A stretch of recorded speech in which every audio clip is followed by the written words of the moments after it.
जय हिंद दोस्तों, कैसे हैं आप लोग। उम्मीद करता हूं ठीक होंगे। दोस्तों आप सभी का स्वागत है आपके अपने YouTube channel VK concept point पर। दोस्तों आज का क्लास आपका दूसरा क्लास होने वाला है, क्योंकि हम लेसन स्टार्ट कर दिए हैं कार्य, ऊर्जा और शक्ति, वर्क एनर्जी और पावर, जो कि इसके पहले वाला हम क्लास करा चुके हैं और उसका डिस्क्रिप्शन में लिंक दिया हुआ है, आप जाके उस क्लास को देख सकते हैं। क्योंकि पहला क्लास में हम बताए थे कार्य से जितना भी थ्योरिकल सवाल बनता है वे सारे सवाल को हम कवर किए थे। आज हम लोग कार्य से संबंधित न्यूमेरिकल सवाल को हम देखेंगे, ठीक है। जैसे कि एक कार पर 50 न्यूटन का बल लगाकर 20 मीटर का विस्थापन 60 डिग्री के कोण पर होता है, तो कार्य ज्ञात करें। ऐसे ऐसे सवालों को हम देखेंगे, तो आप लोग पूरे वीडियो के एंड तक बने रहिएगा और चैनल पर नया सब्सक्राइब कीजिएगा, वीडियो को लाइक कीजिएगा। चलिए आज का क्लास हम लोग का स्टार्ट करते हैं। तो सबसे पहले जो कि हम पहले क्लास में थोड़ा सा फार्मूला बताए थे, उस फार्मूला के बारे में हम चर्चा कर लेते हैं, ताकि आप लोगों को एक बार फिर से रिवीजन हो जाएगा और आपको ये सारे सवाल समझने में आसानी होगी। यहाँ पे देखिए, जैसे कि हम बताए थे कि कार्य बराबर क्या होता है। कार्य बराबर क्या होता है, तो किसी वस्तु पे बल लगा के उसकी दिशा में विस्थापन कर देना ही कार्य कहलाता है। यानी कि कार्य बराबर होता है बल गुणे बल की दिशा में क्या, विस्थापन। इसी को हम कहते हैं कार्य। यानी कि डायरेक्ट इसका formula work equal to F into D into cos theta. अभी देखिए कॉस थीटा कब आएगा और कब नहीं आएगा, इसके बारे में हम पूरा अच्छे से एक्सप्लेन किए थे पहला वीडियो में, ठीक है। फिर भी हम बताने की कोशिश करेंगे, शॉर्टकट में आपको पूरे ये तरीका हम बताने की कोशिश करेंगे। यहाँ पे देखिए F into D into cos theta. जैसे कि मान लीजिए सपोज दैट कि अगर हल को हम खींचते हैं खेत जोतने के लिए, जैसे बैल ही खींचता है। बैल जब हल को खींचता है, हल कुछ इस तरह से रहता है ना, इस तरह से रहता है ना, ये आपका खेत हुआ और बैल यहाँ पे लगा होता है। तो बैल जब हल को खींचता है, तो जब बैल इस पे लगाता है बल, इस तरह से बल अपनी ओर क्या करता है, बैल लगाता है। जब ये बैल अपनी ओर बल लगाता है, तो यहाँ पे क्या होता है, इसका दिशा इधर की ओर जाता है, यानी कि दिशा विस्थापन हो जाता है। यानी कि कहने का अर्थ क्या है कि किसी वस्तु पे अगर हम बल लगा के उसकी दिशा में परिवर्तन कर देते हैं, यानी कि उसके जगह को छोड़कर दूसरे जगह पे चली जाती है या थोड़ा सा घसक जाती है, तो उस केस में हम कहते हैं कि कार्य हो गया है। वही बात कि जब बैल इस हल को खींचेगा, तो जब बल लगाएगा इधर की ओर, तो हल जाएगा इधर की ओर, ठीक है। यानी कि जब इधर की ओर हल जाएगा, तो ये आपका हुआ विस्थापन, डिस्प्लेसमेंट, और इधर की ओर बल खींच रहा है, तो ये हुआ आपका फोर्स, और इसके बीच दो यहाँ पे थीटा बनता है, यही आपका होता है कॉस थीटा। तो याद रखिएगा, ये सिंपल सा कॉन्सेप्ट है, कोई ज़्यादा तामझाम नहीं है। तो ये चीज़ हम आपको बता चुके थे। अच्छा, और क्या बताए थे, यहाँ पे देखिए, ये F into D into cos theta, जहाँ पे ये एफ होता है आपका बल, एफ फॉर फोर्स, ठीक, और डी फॉर क्या होता है, डिस्प्लेसमेंट, जिसको हम कहते हैं विस्थापन, यानी कि वस्तु कितना दूरी तक गई है वही चीज़, और कॉस थीटा यानी कि बल और विस्थापन के बीच का जो कोण होता है ना, वही आपका थीटा का मान निकलता है, ठीक है। अगर ये इतना सारा चीज़ पता है, तो फिर आप ऐसे न्यूमेरिकल को आसानी से बना सकते हैं, क्योंकि इसके पहले जितना भी थ्योरिकल सवाल क्वेश्चन है, सारा हम पहला वीडियो में करा चुके हैं, पहला क्लास में करा चुके हैं, डिस्क्रिप्शन में लिंक दिया हुआ है, जाके देख सकते हैं। यहाँ आप देखिए पहला सवाल कि एक कार 50 न्यूटन का बल लगाकर, ठीक, 20 मीटर का विस्थापन 60 डिग्री के कोण पर होता है, तो कार्य ज्ञात कीजिए। यानी कि बल कितना लगाता है, तो कहेंगे 50 न्यूटन। यानी कि यहाँ पे लिखेंगे डायरेक्ट कि एक कार बल लगाता है 50 न्यूटन, तो एफ यानी कि फोर्स का मान हो गया आपका 50 न्यूटन, ठीक। 20 मीटर का विस्थापन होता है, यानी कि जब कार पर बल लगाया जाएगा, मतलब जैसे कि ये कार हो गया आपका, सपोज दैट, ठीक है। कार तो हमको बनाना आता नहीं है, लेकिन मान लीजिए कि ये आपका कार हो गया, ठीक है। और इस कार पे क्या किया जाता है, बल लगाया जाता है इधर से, तो कह रहा है कि 20 मीटर विस्थापन होता है। अब देखिए बल चाहे तो ऐसा भी तो लगा सकता है, मतलब इधर से भी तो खींच सकता है कार को, खींच सकता है ना, इधर से भी खींच सकता है। तो ये 20 मीटर जाता है, यानी कि इसके बीच का भी कोण बनता है 60 डिग्री का कोण। ठीक है, तो यहाँ पे याद रखिएगा कि जब बल लगाया 50 न्यूटन तो कार गया 20 मीटर, यानी कि यहाँ पे डिस्प्लेसमेंट इसका क्या हो गया 20 मीटर। ठीक, अब कह रहा है कि कोण कितना डिग्री का बनाता है इसके बीच का कोण होता है 60 डिग्री। जैसे कि ये सड़क हो गया और कार द्वारा ये बल लगाया गया, इसके बीच का कोण आपका 60 डिग्री, थीटा का मान 60 डिग्री हो गया। ठीक है, अब देखिए अगर इसके कह रहा है कि बताइए तो कार्य ज्ञात कीजिए, कितना कार्य किया, तो कार्य कैसे ही मात्रक जूल होता है या न्यूटन मीटर भी होता है। तो यहाँ पे देखिए वर्क बराबर क्या होता है F into D into cos theta. ठीक है, F into D into cos theta, इसी फॉर्मूला पे हम बनाएंगे। F का मान है 50 और D का मान है 20 और कॉस थीटा, अब देखिए कॉस थीटा के जगह पे आपका 60 डिग्री। यहाँ पे थोड़ा सा आपको ट्रिग्नोमेट्रिक फॉर्मूला आना चाहिए कि साइन 0 का मान कितना होता है, कॉस 0 का मान क्या होता है, साइन 45 का मान, कॉस 45 का मान, ये चीज़ें थोड़ा सा आपको पता होना चाहिए क्योंकि आप 9th 10th में पढ़ चुके होंगे। ठीक है, यहाँ पे देखिए 50 दूना कितना हुआ, तो कहेंगे 50 दूना 1000, 50 दूना 100 और 1 0 यहाँ पे 1000। कॉस 60 का मान कितना होता है, तो 1/2 होता है। कॉस 60 का मान 1/2, 2 से कटाएंगे तो कितना मर्त में कटेगा, तो कहेंगे कि 500 मर्त में कटेगा। 500 दूना 1000, यानी कि 500 जूल काम होगा, यानी कि न्यूटन मीटर भी कह सकते हैं। ठीक है, न्यूटन मीटर, यानी कि 500 जूल काम होगा। ठीक है ना, तो इस तरह से आप लोग जब भी अगर न्यूमेरिकल पूछेगा तो इसी तरह से बना सकते हैं। ठीक, जब भी पूछेगा तो यही फार्मूला आपके लिए एकदम बहुत बेहतर फार्मूला है, F into D into cos theta. जैसे कि मान लीजिए कि 2 नंबर क्वेश्चन पे हम लोग आते हैं। कितना नंबर क्वेश्चन पे, 2 नंबर क्वेश्चन पे। 2 नंबर क्वेश्चन बोला है कि अगर किसी वस्तु पर 20 न्यूटन का बल, देखिए 20 न्यूटन का बल क्षैतिज से 30 डिग्री के कोण पे आरोपित होता है। क्षैतिज का मतलब ही होता है ऐसे, और ऐसे 30 डिग्री के कोण पे क्या होता है, 30 डिग्री के कोण पे आरोपित होता है। और वस्तु क्षैतिज में 10 मीटर विस्थापित हो जाती है तो किया गया कार्य, यानी कि वस्तु 10 मीटर चली जाती है और 20 न्यूटन का बल लगाया जाता है 30 डिग्री के कोण पे। तो कह रहा है कि वस्तु द्वारा किया गया कार्य क्या होगा, तो फिर कार्य बराबर यही फॉर्मूला याद रखिएगा कि यहाँ पे बल का मान दिया है, F का मान दिया है कितना, तो कहेंगे 20 न्यूटन और थीटा दिया है 30 डिग्री। अब विस्थापित हो जाती है, यानी कि डिस्प्लेसमेंट दिया है आपका 10 मीटर।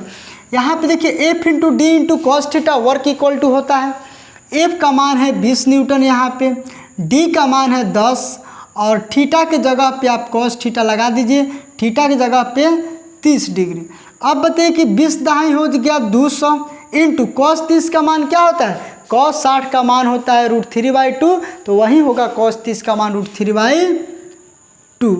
ठीक है, ये आपका हो गया कितना, 100 मर्त में कट जाएगा, 100 दूना 200, तो ये हो जाएगा आपका 100√3, ये हो गया आपका आंसर।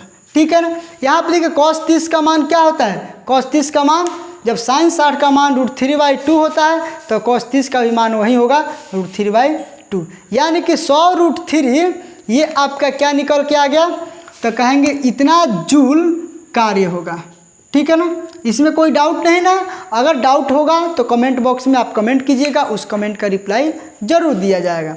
ठीक है, अगर इसका PDF चाहते हैं आप लोग, इस सारा का क्वेश्चन का PDF या इसके पहले वाला जो क्लास कराएं उसका भी PDF, तो आप लोग टेलीग्राम चैनल पे ज्वाइन हो सकते हैं। डिस्क्रिप्शन में लिंक दिया हुआ है, उस लिंक पे क्लिक करके ज्वाइन हो सकते हैं, चाहे व्हाट्सएप ग्रुप में भी ज्वाइन हो सकते हैं, आपको PDF दे दिया जाएगा। ठीक है, चलिए अब यहाँ पे थोड़ा सा ध्यान दीजिए कि 3 नंबर क्वेश्चन पे हम लोग आते हैं।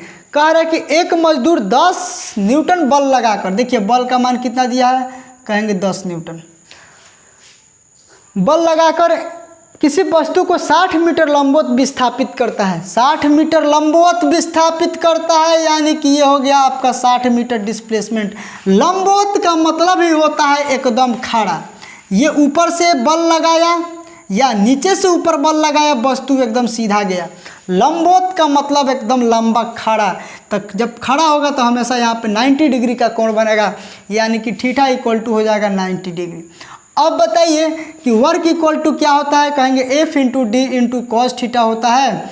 यहाँ पे देखिए एफ का मान है 10 न्यूटन और डी का मान है 60 और कॉस थीटा यानी कि कॉस थीटा के जगह पे आपका 90 डिग्री।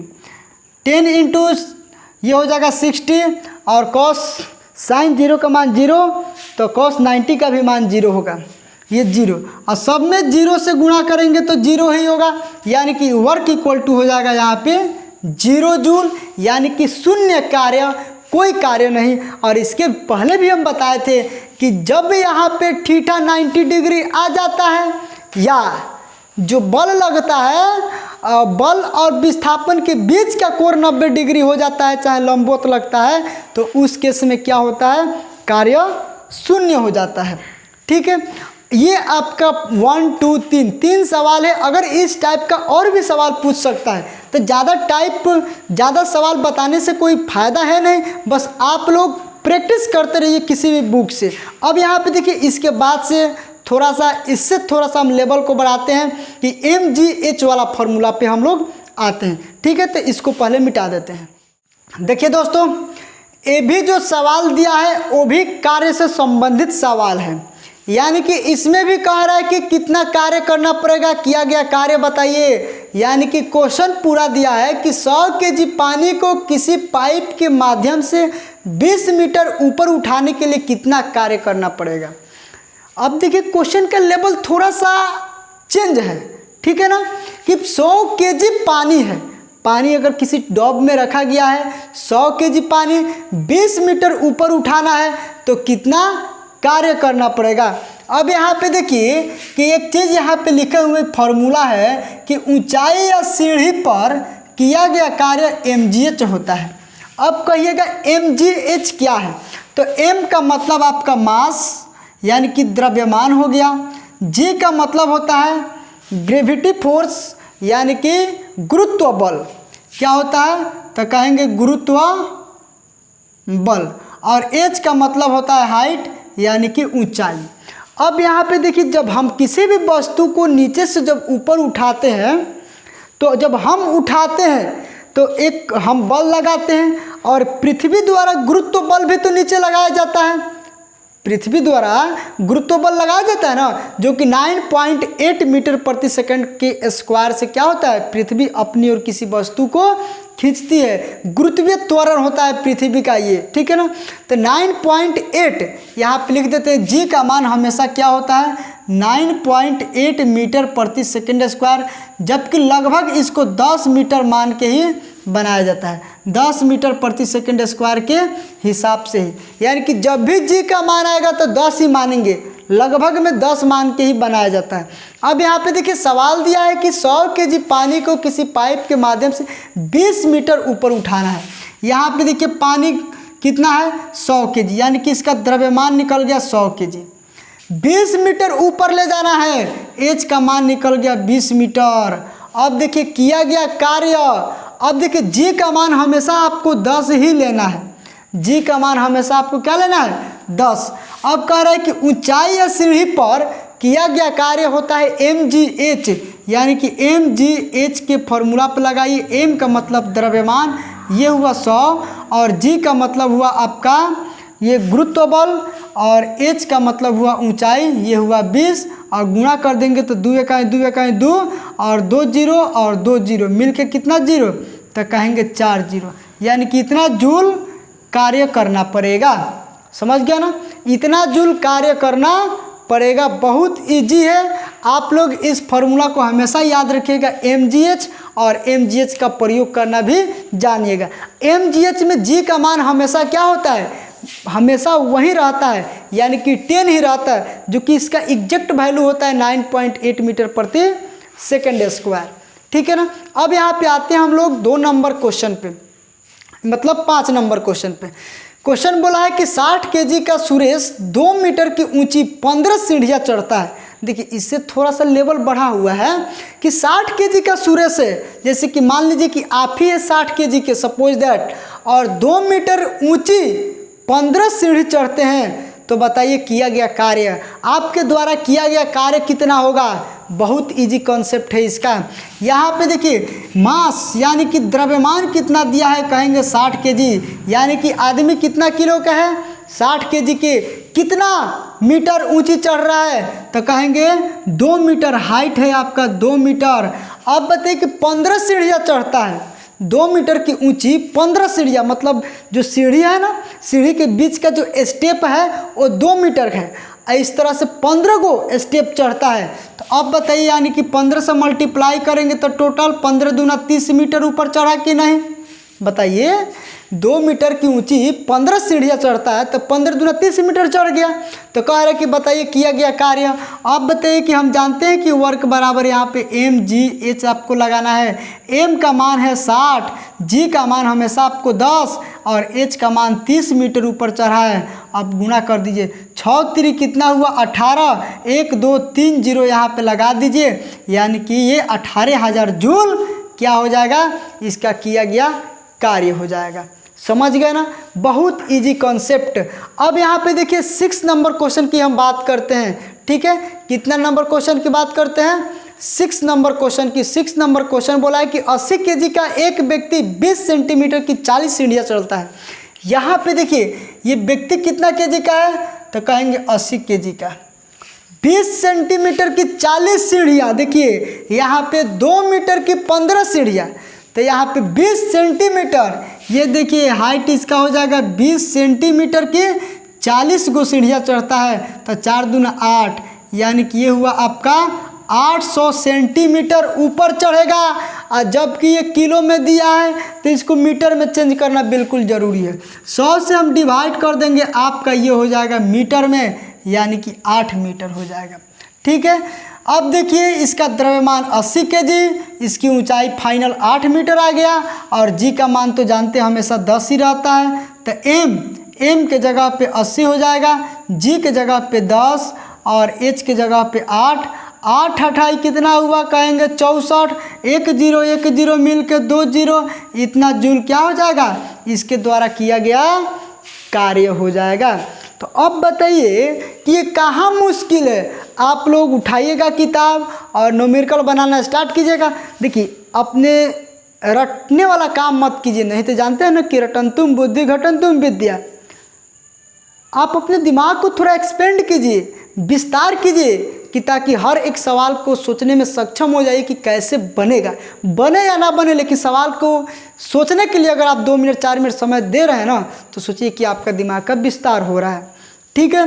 तो चलिए अगर इसके पहले वाला क्लास यानी कि ये जो चल रहा है ना कार्य का फर्स्ट क्लास, पहला क्लास देखना चाहते हैं तो डिस्क्रिप्शन में लिंक दिया हुआ है, क्लिक करके देख सकते हैं। अगर इसका पीडीएफ चाहते हैं तो टेलीग्राम चैनल पे या व्हाट्सएप ग्रुप में ज्वाइन हो सकते हैं, आपको मिल जाएगा। और कहाँ से ज्वाइन होंगे वो भी डिस्क्रिप्शन में लिंक दिया हुआ है, ठीक है।